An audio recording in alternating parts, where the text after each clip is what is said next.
So, a 20-minute primetime address on Iran from the White House. My fellow Americans, good evening.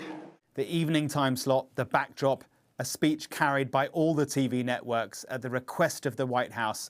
Presidential addresses are always a big deal. So what was this one?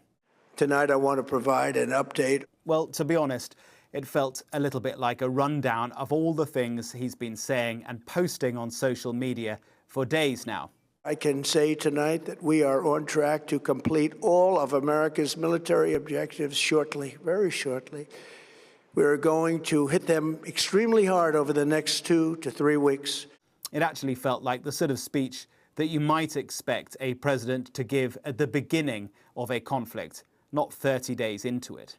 He listed his objectives, which he said were now almost complete. We've done all of it. Their Navy is gone. Their Air Force is gone.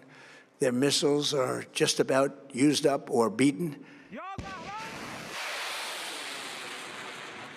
The problem for the president is that Iran is still capable of projecting that power. Wednesday saw one of the largest Iranian ballistic missile attacks on Israel since the war began. He claims that Iran is now unable to build a nuclear weapon. Taken together, these actions will cripple Iran military, crush their ability to support terrorist proxies, and deny them the ability to build a nuclear bomb. Yet remember, the nuclear material, the uranium, that remains unaccounted for. The key audience here was, of course, the American people. He's holding his base, but more broadly, his polling numbers are terrible, and he knows it. Many Americans have been concerned to see the recent rise in gasoline prices here at home.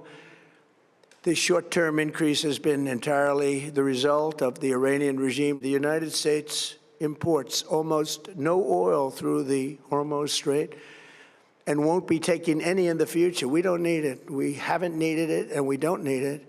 The countries of the world that do receive oil through the Hormuz Strait must take care of that passage. There was, frankly, an element of nonsense about some of what he said, because he was talking about America producing more oil than anyone else. True. He said, therefore, that it doesn't matter that the Strait of Hormuz is shut. Not my problem, was essentially his message, except that it is his problem, because Americans are paying much, much more at the pump as well, and increasingly for so much more too. It is simply global supply and demand. The hard part is done, so it should be easy.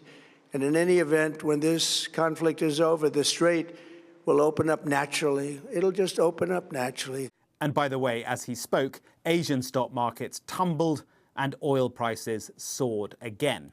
Now, he said this war was never about regime change, but that the regime had changed. They're all dead. The new group is less radical and much more reasonable. Yet the evidence right now suggests that it is in fact harder line than it was before. He talked of a deal too.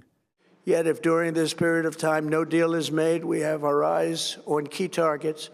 But a deal with who and on what, he didn't explain. If there is no deal, we are going to hit each and every one of their electric generating plants very hard and probably simultaneously. The threat to hit power plants, that is not new. He said it a number of times, and it would, remember, constitute potentially a war crime. Actually, the only surprise from the speech was that he did not choose to repeat criticism of NATO allies or threaten, as he has done this past week, to pull out of NATO. Overall, though, anyone looking for a clear path out of this